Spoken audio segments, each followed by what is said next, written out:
Welcome back to the channel, everyone. This video is the second part of a Naruto retrospective of the Land of Waves arc. A long-form breakdown of my thoughts, observations, and analysis when it came to watching this arc. Let me restate, we're not recapping the plot.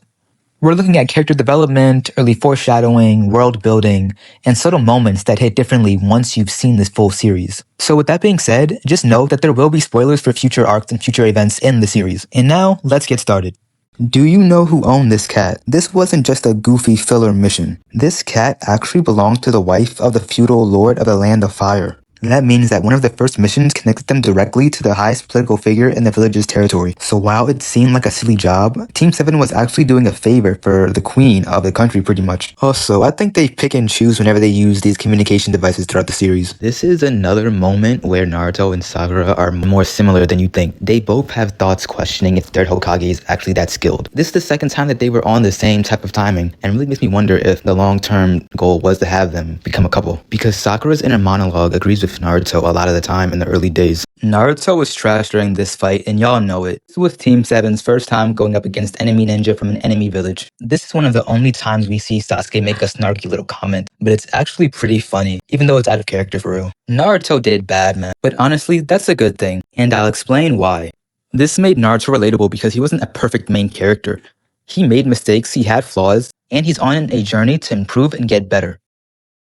Do you remember when Team 7 went up against the mob boss? It's really crazy that the next bad guy we see is a gangster. The show says that Gato was a drug dealer. The guy was hiring hitmen, getting people attacked. He was trying to take over the Land of Waves. To me, he seemed like he was the kingpin of the Naruto universe because he had a legit business that Kakashi knew about, but he was also this big-time gangster. Gato didn't know a jutsu, technique, nothing, and he still controlled a lot. Do you remember when Naruto almost committed animal abuse? But the crazy thing about this scene is that was actually supposed to be Zabuza. But as Kakashi stated, the rabbit that was almost hit wasn't even in season during that time. So that means that it was a house pet, which means that Zabuza used it as a substitution jutsu. It's crazy that they were roasting Naruto and flaming him for trying to act tough, but he was actually onto something and detected Zabuza. And they don't even fully acknowledge it for real.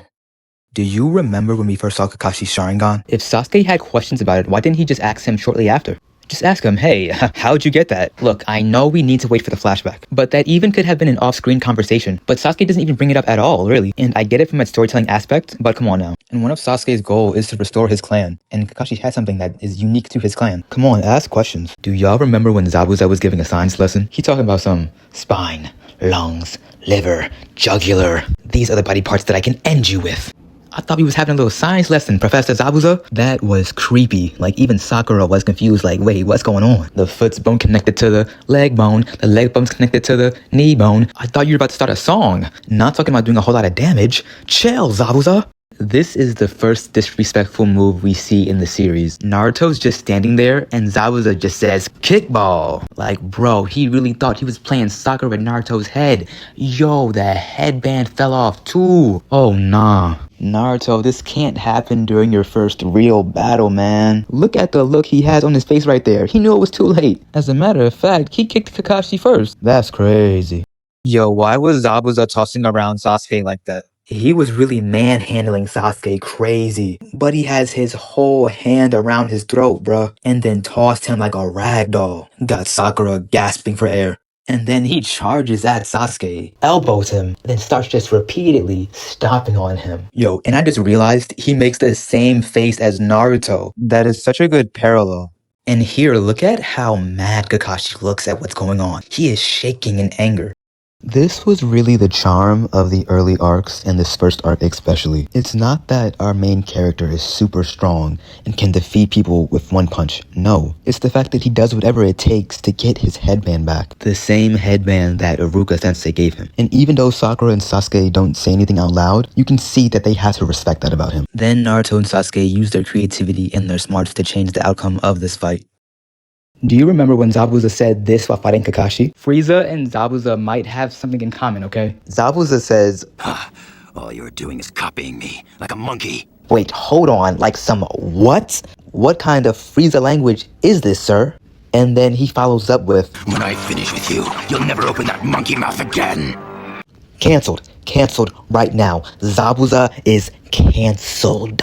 This scene makes little to no sense. Why is Naruto so upset to the point of hitting the ground over and over? To me, it's just very immature that it offends him so much that someone his age could be stronger than him. And we also see that Sasuke has a similar feeling to Naruto. The whole scene just makes Naruto seem even more immature.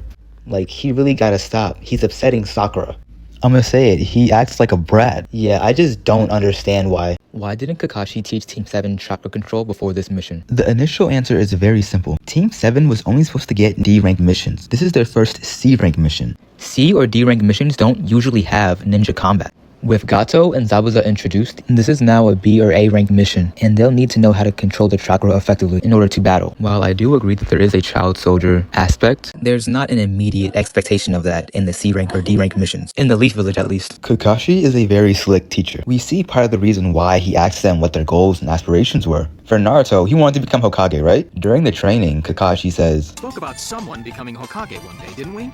Seems Sakura's got the best chance of that, wouldn't you say? And Sasuke wants to restore his clan, among other things, right? And as for the great Uchiha clan, maybe they're not so great after all. That's very slick, using their goals and aspirations as vocal motivations during moments of training. It's reminding them like, hey, remember what your goal is.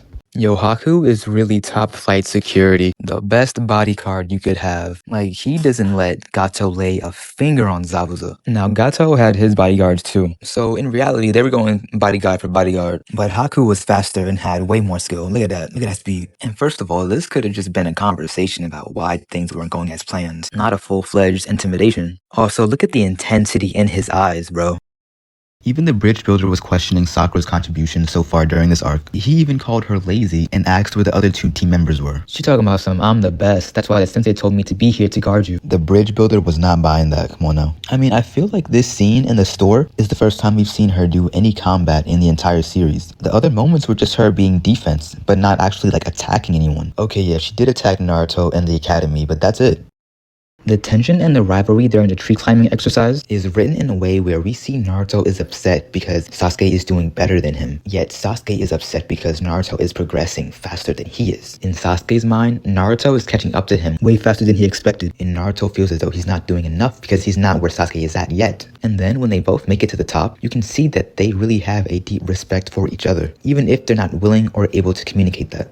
You know, it's just funny that Haku lets Naruto call him sis throughout the entire conversation, and then at the end says, oh, by the way, I'm a boy. There was mad time before that for you to say something. He was calling you sis every other statement. Maybe because they're really enemies, Haku just wanted to keep Naruto in the genjutsu. Also, did Sasuke stop because he recognized this guy's presence or something? Or was he also trying to figure out whether or not that was a boy or girl? Talk about the best way to start a rematch. The battleground is set, and as soon as the mist appears, that signals to Team 7 that things are about to go down. Zabuza is still expecting Sasuke to be scared still. But psych, Sasuke quickly takes care of the water clones. He's been training, alright? But then again, Zabuza's reaction makes me think, did Haku not tell Zabuza that they were training? Because Zabuza's reaction really does make it seem as though he was completely unaware. By the way, this is the Sasuke that I really like. Confident, but still can crack a funny one-liner. This is not the angry Sasuke we get later. Look how much aura Haku has when he's approaching Sasuke. Look at the footwork, man. He is moving. Is that a rotation moonwalk? I don't know what that is. Haku was so swaggy, he could perform jutsus with only one hand. It's just wild that someone does this early in the series. This is supposed to be a huge deal, and the fact that it happened should have told y'all that the power scaling was going to be crazy in this series. Sasuke did not expect that at all. Even Kakashi commented how crazy that was. Don't worry, Sasuke. You'll be able to do that one day.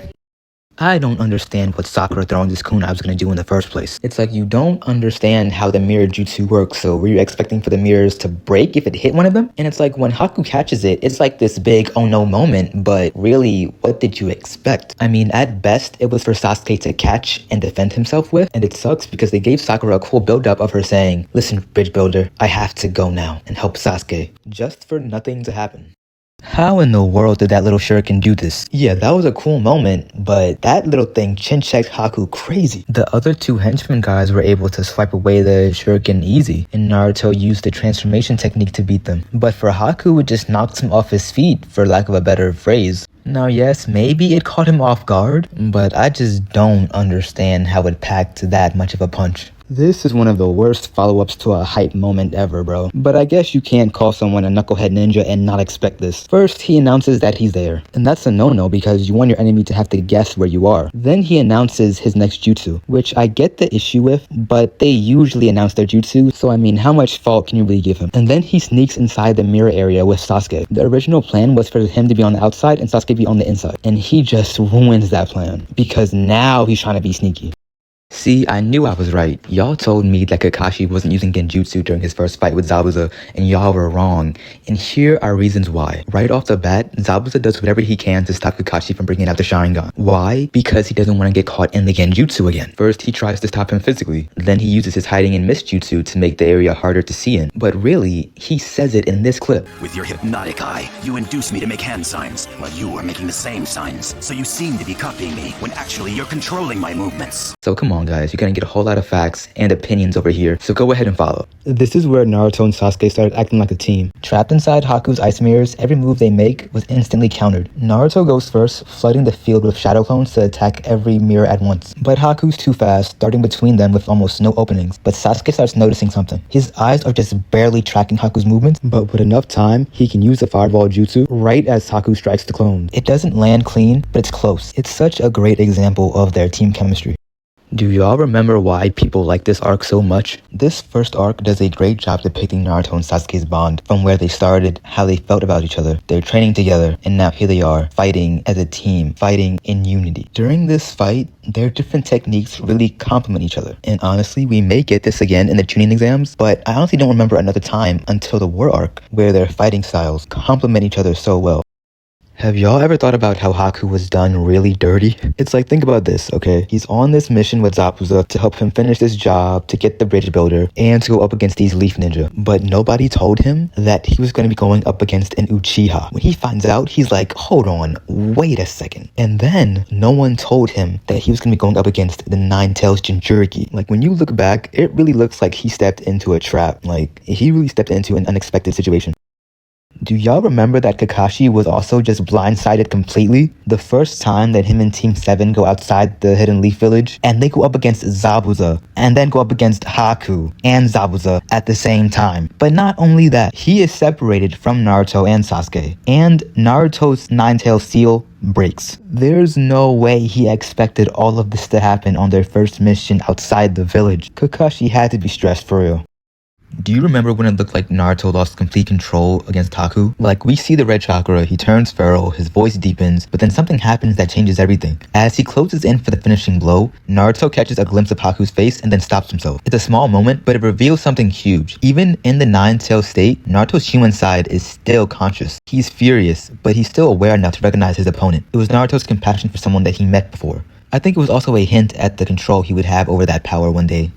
Most fans forget, Zabuza wasn't just tired muscle, he was a failed revolutionary. During this fight, they talk about what his real goal was. It was to assassinate the Mizukage and take over the Land of Water for himself. He actually led an uprising against the Hidden Mist government, but it ended in failure. Zabuza escaped and was branded a traitor. Imagine if his goal expanded multiple arcs, and Team 7 had to work with the Mist Village to stop Zabuza. Zabuza was a much more big picture villain than we give him credit for.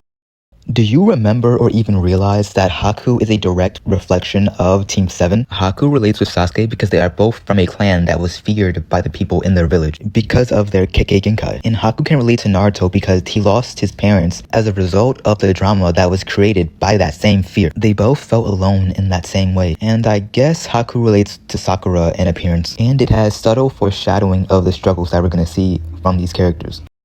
Do you remember when Naruto was still figuring out his ninja way? Here we see that Naruto was questioning if taking the path of vengeance was the best choice. Haku tells him, yes, this is what it takes to be a warrior, a great warrior. And Naruto doesn't fully agree, but because Haku is considered a stronger ninja than him, he's going to put more value into Haku's words. From Naruto's perspective, Haku has had more experience in the ninja world, so this is why Naruto does agree to charge at him and take him out.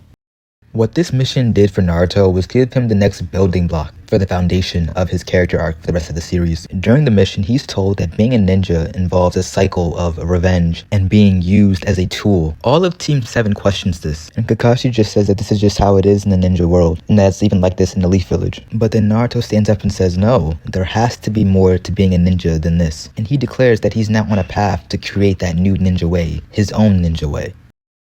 If you have enjoyed this retrospective, feel free to like, subscribe, and leave a comment. The next retrospective will be on the Chunin exams arc, a very ambitious and popular arc. Definitely a lot of important moments happen in that arc. But yeah, thanks for watching. Have a good one.